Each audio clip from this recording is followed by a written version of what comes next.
अस्सलाम वालेकुम। आज हम सॉल्व करने जा रहे हैं क्लास 9 की एक्सरसाइज 1.1 के question number 4, 5 and 6।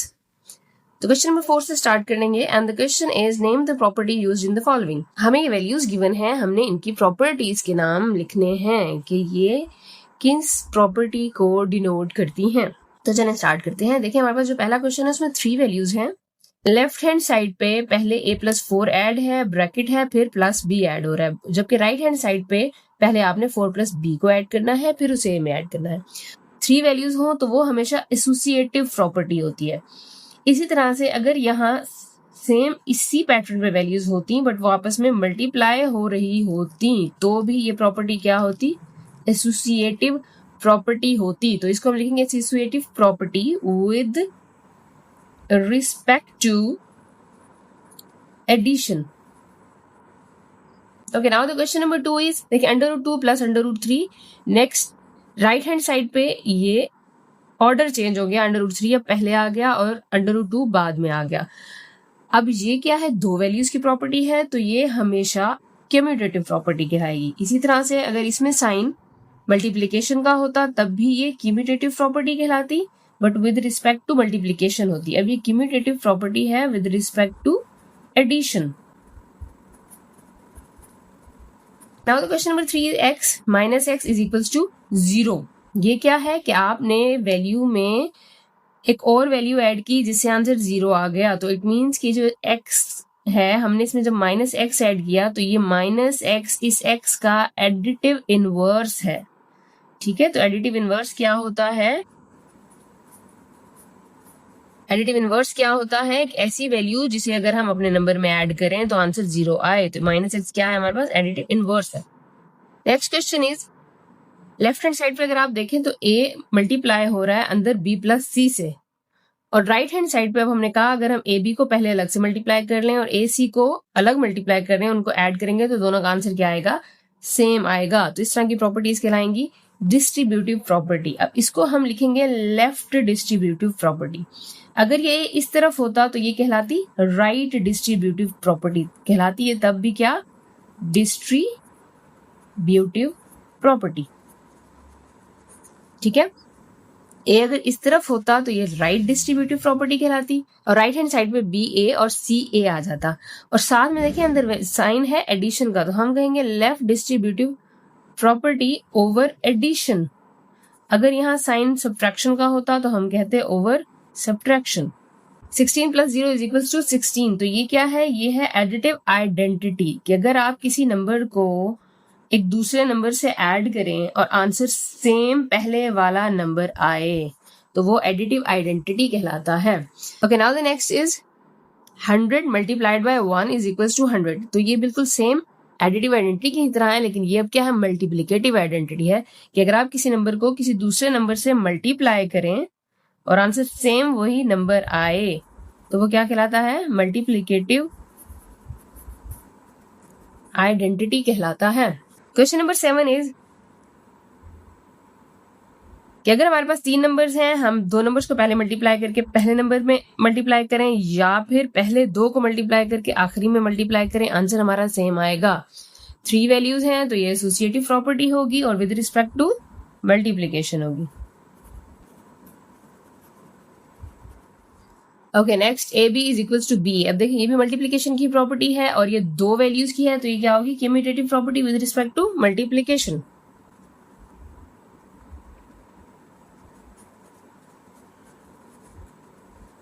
Now the question number 4 is again name the property used in the following. अब यहाँ क्वेश्चन नंबर 5 में जितनी भी वैल्यूज दी हुई हैं ये सारी प्रॉपर्टीज हैं इनइक्वालिटीज की। हमने जो पहले सॉल्व किया था उसमें इक्वल का साइन था, वो प्रॉपर्टीज ऑफ इक्वालिटीज थी। ये है इनइक्वालिटीज, इसमें इक्वल का साइन नहीं होगा, इसमें लेस देन और ग्रेटर देन के साइन से हम वैल्यूज को सॉल्व करेंगे।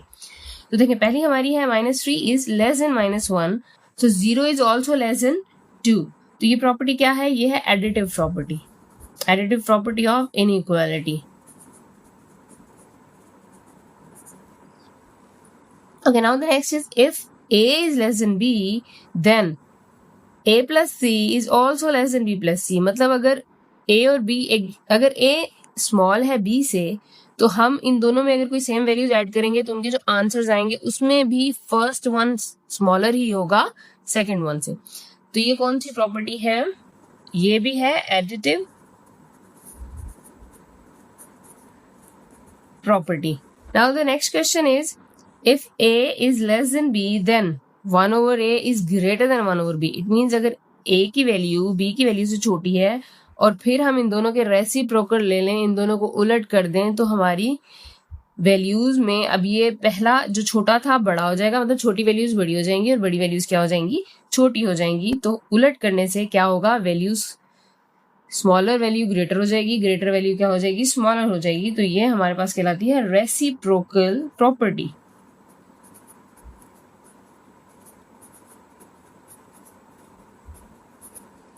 Next question is if A C is less than B C, कि अगर हम ए और सी को मल्टीप्लाई करें और वो छोटा हो बी और सी से, and C is greater than 0, zero नहीं होना चाहिए बस इसमें, then A is also less than B. मतलब अगर हमने दो वैल्यू एक सेम नंबर से मल्टीप्लाई की, उनके आंसर्स में ए सी छोटा है बी सी से, तो ए भी छोटा होगा बी से, बस शर्त ये है कि सी 0 ना हो, क्योंकि सी अगर 0 हुआ तो ये दोनों वैल्यूज क्या हो जाएंगी? 0. फिर तो ये बराबर हो जाएंगी. तो इस प्रॉपर्टी को हम कहेंगे multiplicative property of inequalities. Multiplicative property of inequalities. इसी तरह से नेक्स्ट क्वेश्चन देखें, वो भी बिल्कुल सेम ऐसे ही है. If A C is less than B C and C is less than 0 then A is greater than B. कि अगर हम ए सी और बी सी को मल्टीप्लाई कर रहे हैं और आंसर में ए सी की वैल्यू छोटी आ रही है बी सी से, अगर सी 0 से छोटा है मतलब क्या? माइनस में है. माइनस में होने का मतलब है हमने सी को अगर ए से मल्टीप्लाई किया तो वैल्यू माइनस में चली गई, बी से मल्टीप्लाई किया ये वैल्यू भी माइनस में चली गई. इस सूरत में अगर ए सी की वैल्यू छोटी है तो एक्चुअल में जो ए की वैल्यू है वो बी से हमेशा बड़ी होगी. ठीक है, अब ये मल्टीप्लिकेटिव प्रॉपर्टी ऑफ इनइक्वालिटीज ही कहलाई जाएगी, बस इसमें कंडीशन चेंज हो गई है. इसमें सी ग्रेटर देन 0 था, इसमें सी लेस देन 0 था, मतलब सी इसमें नेगेटिव में चला गया. ठीक है, तो अगर हम किसी नेगेटिव वैल्यू को दोनों वैल्यू से मल्टीप्लाई करेंगे तो हमारा ये जो साइन है ये चेंज हो जाएगा हमेशा. Okay, now the last question is either A is greater than B और A is equals to B और A is less than B. कि ए बी से बड़ा है, छोटा है या फिर बराबर है. तीनों सूरतों में ए और बी जो है वो एलिमेंट्स ऑफ रियल नंबर्स ही कहलाए जाएंगे. इस प्रॉपर्टी को कहते हैं ट्रिचोटोमी property. Okay, now the question number 6 is insert two rational numbers between. हमें वैल्यूज गिवन है, उनके बीच में आने वाले तमाम रैशनल नंबर्स हमने लिखने हैं. देखें, दो नंबर्स के बीच में रैशनल नंबर्स की तादाद बहुत ज्यादा होती है. मतलब अगर हमारे पास यहाँ क्वेश्चन 3 और 4 है तो इन 3 और 4 के बीच में हम और भी बहुत से रैशनल नंबर्स मालूम कर सकते हैं. अगर हम इसको सिंपली देखें तो हमारे पास 3 एक रैशनल नंबर है तो 3.1 भी होगा, 3.2 भी होगा, 3.3 भी होगा. इसी तरह करते करते 3.9 तक के ये रैशनल नंबर होंगे टिल 4. लेकिन इसमें 3.01 भी आएगा, 3.02 भी आ सकता है. तो बहुत सारे रैशनल नंबर्स होते हैं. डेसिमल फॉर्म में जाएं आप या फ्रैक्शन फॉर्म में जाएं. अब मैं यहाँ पे क्वेश्चन नंबर 2 से इसलिए स्टार्ट कर रही हूँ कि क्वेश्चन नंबर 1 फ्रैक्शन फॉर्म में है, क्वेश्चन नंबर 3 भी फ्रैक्शन फॉर्म में है. तो पहले आप ये देख लें कि जो क्वेश्चन सिंपल इंटीजर्स हैं, फ्रैक्शन फॉर्म में नहीं है, उनको कैसे हमने करना है. इसके लिए आपने क्या करना है, आपने सिंपली इनका एवरेज ले लेना है. एवरेज कैसे लेते हैं कि आपने एक और रैशनल नंबर मालूम करने के लिए 3+4 करना है और उसको 2 से डिवाइड कर देना है. तो 3+4 क्या आएगा? 7/2. तो 7/2 एक ऐसा रैशनल नंबर है जो 3 और 4 के बीच में आएगा. चाहे तो 7/2 रहने दें, आंसर गलत नहीं होगा. चाहे तो इसको कन्वर्ट कर लें इन डेसिमल फॉर्म. तो 7/2 को अगर आप डिवाइड करेंगे तो आपका आंसर आएगा 3.5. अब आपके पास दो चीजें हैं, या तो आप 7/2 को आगे दोबारा 4 से ऐड करके एवरेज मालूम कर लें, या फिर 3.5 को कर लें. 3.5 को करना इस वक्त इजी होगा, तो आप 3.5 + 4 करेंगे over 2. तो ऐड करें, क्या आएगा? ये आएगा 7.5. अब 7.5/2 भी रहने देंगे तो आंसर ठीक होगा. कन्वर्ट दोबारा डेसिमल में कर लेंगे तो भी आंसर ठीक ही होगा. तो आप एट द एंड लिखेंगे that 3.5 and 3.75 are the two rational number between 3 and 4. ठीक है, एक तरीका तो ये है. दूसरा जो मैं आपको ये कह रही हूँ कि आप इस फ्रैक्शन फॉर्म को रहने दें और अब आप क्या करें, अब आप 7/2 को प्लस कर दें विद 4 और इसका एवरेज ले लें. मतलब इसको फिर दोबारा 2 से आपने डिवाइड करना है. तो मैं पहले इसको यहाँ ऐसे ही सॉल्व कर लेती हूँ. तो ये आएगा 2, 7 + 8 15, ये 15/2. तो 15/2 इक्वल्स टू 3.5 7.5 ही आता है, और इसका हम चूंकि एवरेज ले रहे हैं तो इसे 2 से डिवाइड करेंगे तो आंसर वही क्या आएगा, 3.75 ही आएगा। तो मतलब कहने का ये है मेरा कि आप फ्रैक्शन में रहें या डेसिमल में कन्वर्ट होकर फिर आगे सॉल्व करें, आंसर सेम आएगा। और एट द एंड आपने लिख लेना है that 3.5 and 3.75 are the two rational number between 3 and 4। Okay, now we will solve the question number 1। अब देखें क्वेश्चन नंबर 1 क्या है, हमने 1/3 और 1/4 के बिटवीन रैशनल नंबर्स मालूम करने हैं। अब इसके लिए भी दो तरीके हैं, एक तो वही जो पहले हमने किया कि हम 1/3 और 1/4 का एवरेज मालूम कर लें, इन दोनों फ्रैक्शंस को ऐड करें, उसके बाद जो आंसर है उसे 2 से डिवाइड कर लें, ठीक है। अगर वो मुश्किल लगेगा तो फिर एक और तरीका है कि हम इनके डिनोमिनेटर को सेम कर लेते हैं, ठीक है। डिनोमिनेटर सेम कैसे होंगे, इन दोनों को किसी ऐसे नंबर से मल्टीप्लाई कर लें कि दोनों के डिनोमिनेटर सेम हो जाए, और वो नंबर क्या होगा, 4 और 3 का एलसीएम होगा। 4 और 3 का अगर आप एलसीएम लेंगे तो 12 आएगा, ठीक है। 4 3 12 आता है। तो अब हमें इन दोनों को ऐसे ऐसे नंबर से मल्टीप्लाई करना है कि डिनोमिनेटर में 12 आ जाए। देखिए अगर इसे आप 4 से कर लें, इसे 3 से कर लें तो आंसर में क्या आ जाएगा, 12 आ जाएगा। तो देखें इस पूरी फ्रैक्शन को 4/4 से मल्टीप्लाई कर लें तो ये 4/4 3 12 आ जाएगा। इसी तरह से अगर आप 1/4 को मल्टीप्लाई कर लेंगे 3 से तो ये आपके पास क्या आ गया, 12 आ गया, ठीक है। अभी आपके पास वैल्यू 4/12 और 3/12 आ गई। अब यहाँ पे आपके अगर ऊपर 3 और 4 आ रहा है, मतलब बीच में कोई खास गैप नहीं आ रहा वैल्यूज का, फिर आपने इन दोनों फ्रैक्शंस को किसी और नंबर 1 से 9 या 1 से 10 के बिटवीन किसी भी नंबर से मल्टीप्लाई कर लेना है। अब यहाँ पे मैं इन केस 3 से मल्टीप्लाई कर लेती हूँ दोनों फ्रैक्शन को।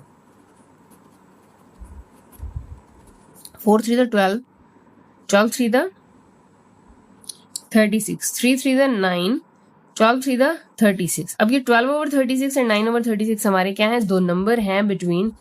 अब हम कहेंगे 12/36, 9/36 are the rational numbers between 1/3 and 1/4। तो ये हमारा आंसर होगा। Question number 3 is that find the rational numbers between 3/5 and 4/5। अब देखें यहाँ पे हमारे डिनोमिनेटर ऑलरेडी सेम है। अब यहाँ पे हमने क्या करना है, यहाँ पे हमने सिंपली 1 to 10 कोई भी नंबर लेना है, इस फ्रैक्शन को उनसे मल्टीप्लाई कर देना है, बट ये ख्याल रखना है दोनों को सेम नंबर से मल्टीप्लाई करना है ताकि डिनोमिनेटर सेम रहें। तो जो आंसर आएगा हम वो कह सकते हैं कि वो 3/5 और 4/5 के बिटवीन हमारी रैशनल नंबर्स हैं, या फिर इन दोनों का एवरेज ले लें, इन दोनों को ऐड करें, 2 से डिवाइड कर लें, ठीक है। ऐसे चलें। इसको अगर हम पहले एवरेज से कर लें तो इसके नीचे तो वैसे सेम डिनोमिनेटर है, एवरेज लेंगे तो ज्यादा प्रॉब्लम नहीं होगी, इजिली सॉल्व हो जाएगा। इस तरह से एवरेज लेते हैं, ठीक है। 5 सेम आएगा, 3 + 4 7। अब 7/5 को अगर आप डिवाइड करें, या अगर आप सिंपली मल्टीप्लाइड बाय 1/2 ही आ जाएगा। जब ये 2 हम फ्रैक्शन से हटाएंगे तो चूंकि ये डिवाइड हो रहा है, मल्टीप्लाई होकर 1/2 आ जाएगा। तो 7 1 से 7, 5 2 से 10, ये हमारे पास आ गया। अब आप देखें ये जो 7/10 है ना, ये 3/5 और 4/5 के बिटवीन आएगी। अगर हम इनको सॉल्व करें, डेसिमल में जाएंगे तो ये वैल्यू इन फ्रैक्शंस के बीच में ही होगी हमेशा। एक तो तरीका ये है, और ये आंसर भी गलत नहीं होगा। और फिर आपने 7/10 को 4/5 के साथ दोबारा से एवरेज ले लेना है, तो नेक्स्ट जो फ्रैक्शन आएगी वो भी आपकी ठीक होगी आंसर। या फिर जो और तरीका मैं कह रही हूँ कि आप इन दोनों फ्रैक्शन को किसी भी नंबर से मल्टीप्लाई करें। लेट्स सपोज हम इनको 3 से ही मल्टीप्लाई कर लेते हैं।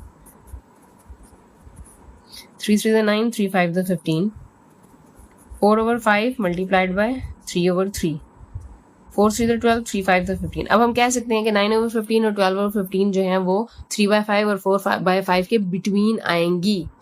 तो हम कहेंगे that 9/15 and 12/15 are the rational number between 3/5 and 4/5।